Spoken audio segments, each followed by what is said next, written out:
Hello guys, welcome back to Envision Academy. In this video, I'll be sharing a story of Jeff Smith, Lenny the Flying Inventor. Lenny was different from most boys of his age. While his friends spent their spare time playing football, Lenny would shut himself in his room, reading about difficult experiments and new inventions. Lenny was an inventor. He invented all kinds of contraptions. One day he decided that he wanted to fly. "I'm going to make a pair of wings to fly with," he told his friend Ruddy. "Human beings can't fly. You won't even get off the ground," exclaimed Ruddy. "You will see," said Lenny mysteriously. He went down to his workshop and began working day and night. He worked.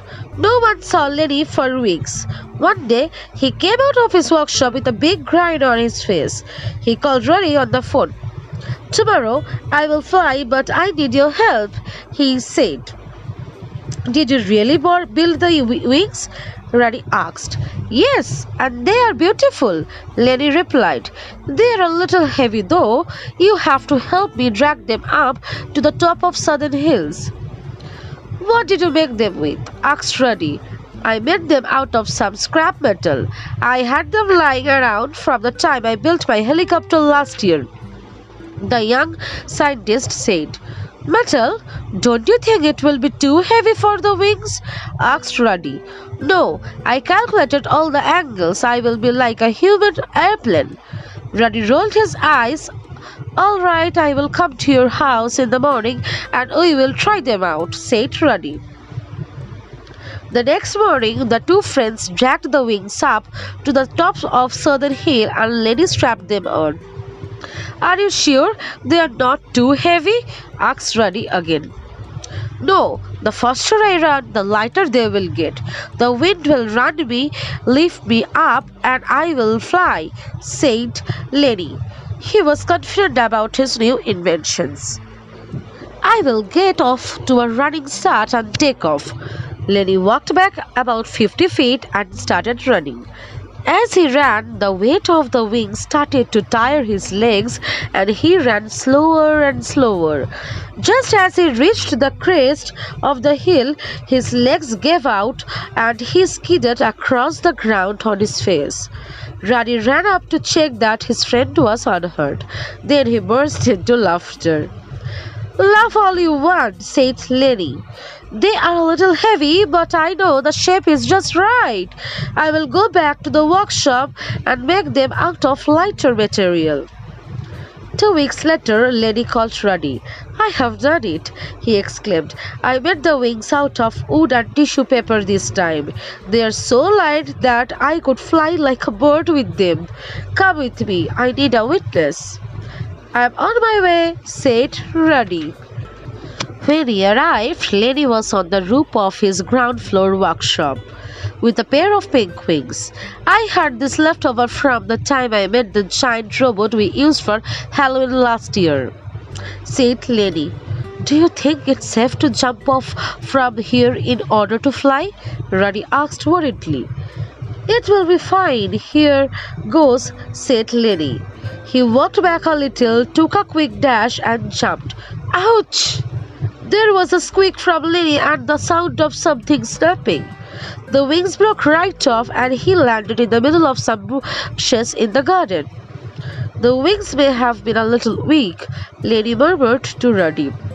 "But I know the shape is just right. I will go back and make them with another material. Something not as heavy as scrap metal and not as light as tissue paper." "It sounds like a very bad idea to me," said Ruddy, but Lenny didn't listen to him. A couple of weeks later, Lenny called Ruddy. "I have done it this time," he exclaimed. "What did you do?" "I made the wings out of wax and balsa wood. They look just like birds' wings. Meet me at Southern Hill," said Lenny excitedly. Ruddy arrived and saw the wings. They did look great. "Help me strap them on," Lenny instructed. "They fit snugly."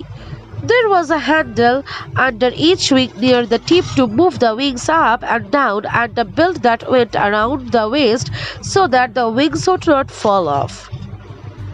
"Here we go," Lenny shouted as he began running towards the top of the hill. He didn't slow down, and just as he got to the edge, he started to lift up into the air. He was flying! "Yahoo!" he cried with joy. He flew and flew, laughing and hooting all the time. As he flew higher, he started to worry. "How do I land?" he asked himself. The question was about to be answered.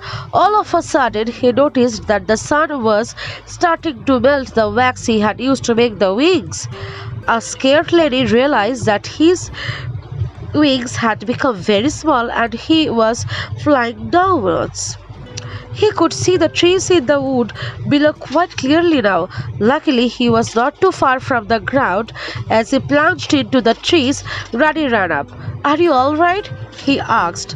Lenny checked the cuts and bruises on his hands and feet. "I think so, but I am definitely going to quit the trying to fly. This is too rough on the body," he sighed. To this day, no one believes Ruddy when he tells them of the day Lenny flew like a bird. It is good that they do not, for Lenny would not want others to try to fly using his silly idea and get hurt. He also promised not to build anything that cannot be used while standing firmly on the ground. He often tells people if people were meant to fly, they would have wings. Thank you.